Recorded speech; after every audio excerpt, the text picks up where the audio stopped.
Hello and welcome back.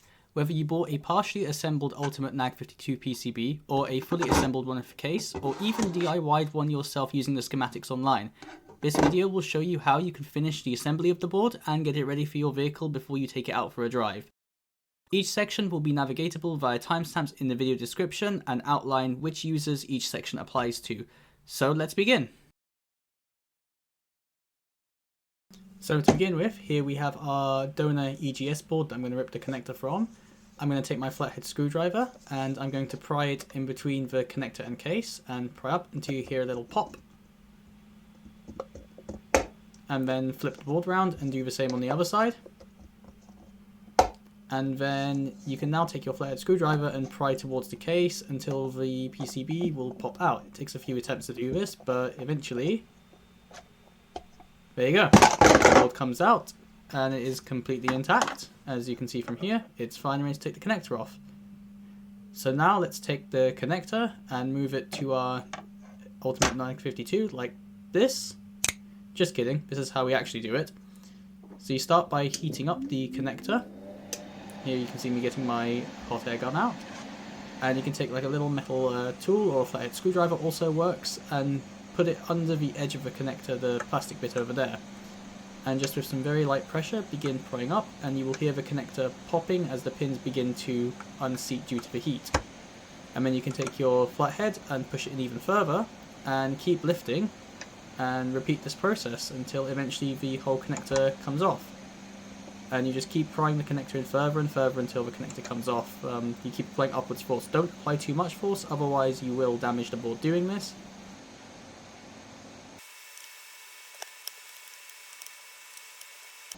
And then you can see here I'm just finishing it off, just lastly on the can pins, and there we go. The connector pops off perfectly. And as you can see from this, the donor board is completely intact. There's absolutely no marking or anything, no broken components. And also the connector itself is in absolutely fine working condition. So we can use this connector now. So now you take your board without the connector and you put the connector on it just to double check that the fitment works and none of the pins have been bent. It should just seat right into place. If not, you can bend the pins. And then I flip the board onto the back. And what I'm going to do is tack the leftmost and rightmost pin into place just so I can seat the connector a bit better. So you can see me applying some solder to my iron there. And on this attempt you can see that tacking doesn't actually work. So what I instead tend to do is to actually hold the connector down and let the board kind of be loose. And then just apply some solder manually to the pin like this.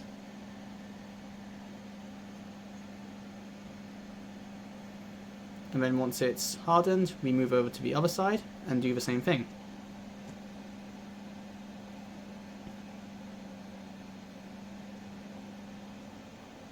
And then once this is done, you'll notice that the connector isn't actually seated properly, so what I do is I pinch the connector and board together and heat up the pin. And then this forces the pins to actually be seated correctly, and you can see when I let go, the connector is in a much better position, and you need to do the same to the other side as well.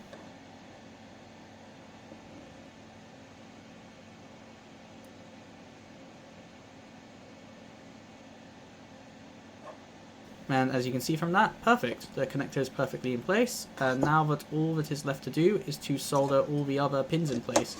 So I'm not going to bore you with this, I'm just going to skip over this bit.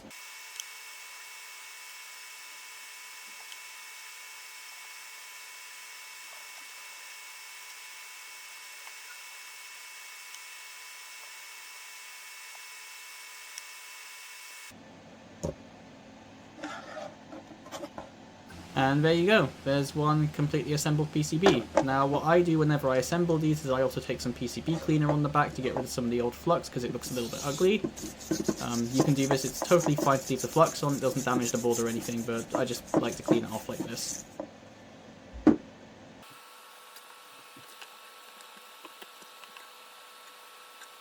And there we go, that is a completely assembled Ultimate-NAG52 PCB. Now time for the install and configuring. So now when you plug your TCU in, it should just start blinking green, the TX LED, and you will hear nothing from the board. That's totally normal. If you've built your board yourself, you need to actually upload the firmware to it. So let's begin by opening up a web browser and downloading Visual Studio Code.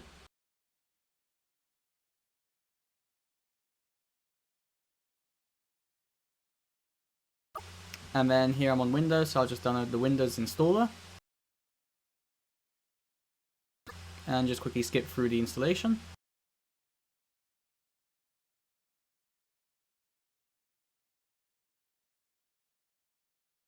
And then here you want to go to the Extensions tab, which is the bottom one, and search for the Platform I/O extension. And we're just going to quickly install that.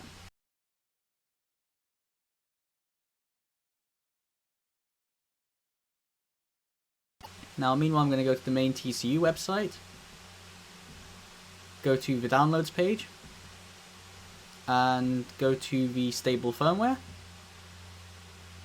And then you want to download the source code zip file. And we're just going to extract the folder to my desktop for now, just for easy navigation.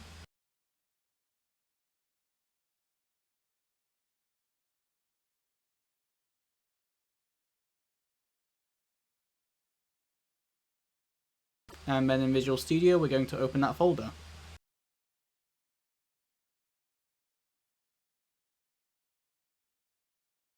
And you say yes, you trust this folder, and then Platform I/O will begin installing all the dependencies for compiling the firmware for the first time. Now also here, plug the TCU in, and you see that its Silicon Labs CP2110 USB to UART bridge is registered as COM9. We'll need that information.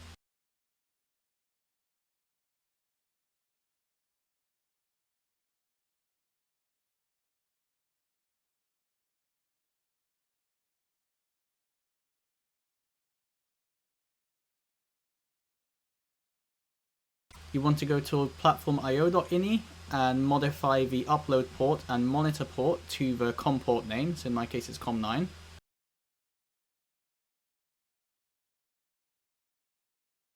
And then now we just wait for Platform I/O to finish installing. This will take a while, so go grab a tea or something whilst you're waiting for this to all do its thing.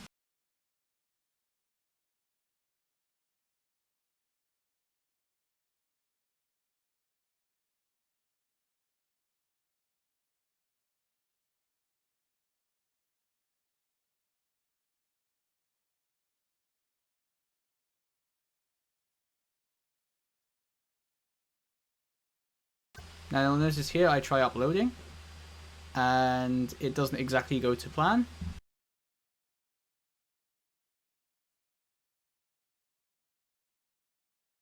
So here we go, it's about permissions, and this error I've noticed that some of my testers have come up with before, but it's kind of intermittent. It sometimes happens, sometimes doesn't happen. So here it is, could not install package due to OS error, access is denied. Now, after doing a ton of digging and trying to work out what the error was, it turns out that I found on some forum that it's just the current version of the Espresso framework is a bit broken. So all you have to do is to go to your platformio.ini and change the Espresso version from 5.2.0 to 5.1.0.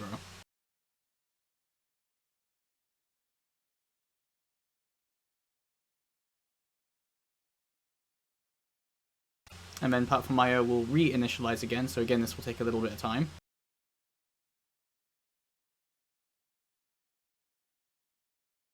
And then now we try uploading. And you see now it's compiling and building and uploading the firmware. If you bought a board from me, again you do not need to do this bit, it comes pre-installed with all the firmware. You just have to update it in the config app, which is a lot easier.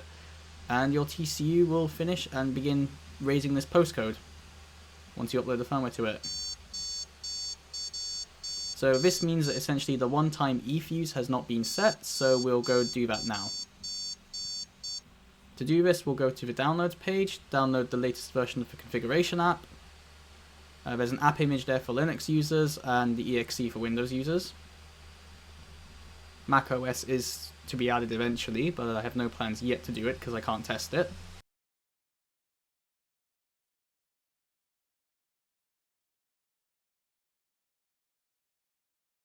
And the black window there is just a log output, and the right window is the config app itself. So we'll go select our COM9 port, launch the configuration app, And you can see here the TCU is spitting out an error message saying cannot start TCM. So we'll just read the TCM configuration, and now we have the eFuse config section where in my case I've got a 1.3 board. So I will select V1.3. You only have one shot at doing this correctly if you DIY your board, so just be warned. You say yes, you're sure. And then the TCU reboots OK. And then that's it. So now on to configuring the board for everyone. So we'll again launch the configuration app, go to configure, and we'll read the TCU config. We need to set the basic parameters up, such as your differential ratio. So to do this, we'll go to the main homepage of the TCU and click on documentation and guides. This takes you to the wiki page. And then here I have a VIN table page for all the Mercedes vehicles, so we'll select that. Now you take your first 6 numbers of your VIN number and convert that into a lookup code that you search for. And you can see in my case I've got a E55 which is 211076 and it has a differential of 2.82 to 1. So we'll enter that in. Now note that some cars do come up with 2 different differential ratios depending if it's a US car or not, so just try differential ratios. If it doesn't shift gears, then just change it to the other one. That's all I can recommend. So here I'm just setting other basic parameters like my engine's desired red line and the CAN layer. Now this is important. For E55 it's EGS52. If you set the CAN layer wrong and you start your car up, you'll get all kinds of errors like this. ESP defective and ABS defective, so if the CAN layer is wrong you can just change it and the car should boot up fine. And you've also got additional configuration options for 4MATIC cars, and then we will write that configuration and we're done. So now you should be able to just drive. Now for those of you on DIY boards, you will need to do an additional step, which is just to check that your board is fully functional. Again, all my boards are tested like this. So we'll plug our TCU in, go to diagnostic routine tests, and do a solenoid test. We just have to make sure the car's on and that it's in reverse in order to start this. And we'll say begin. And the test completes. All values are green, meaning the solenoid circuits are good, the TCU is happy, and you can actually hear it from under the car.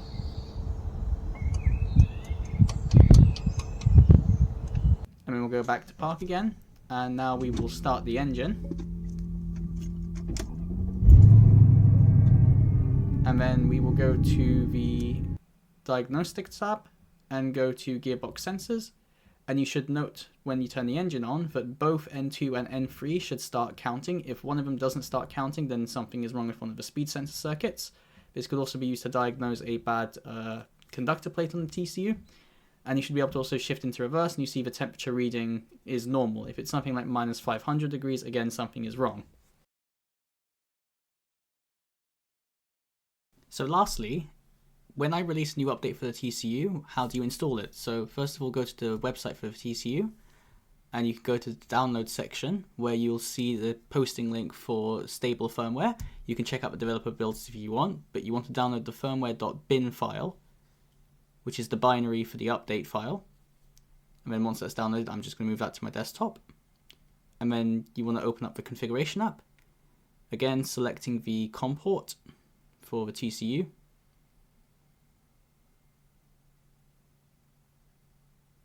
And then you want to go to Updater.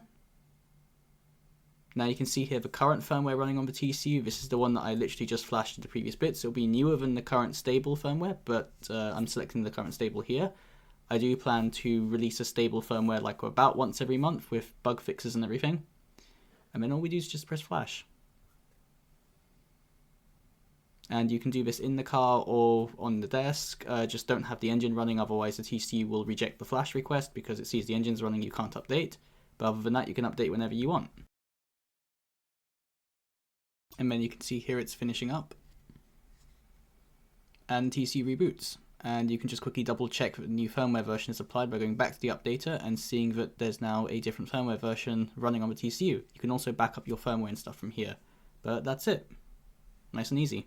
So that's about it for this basic user guide. I'll be making a separate video at a later date about editing maps and tuning the TCU for your specific needs and feel.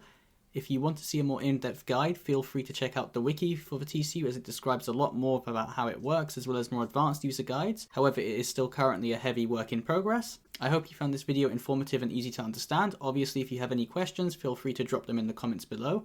If anything changes in future, I'll leave the details down in the pinned comment. Anyway, see you next time. Goodbye.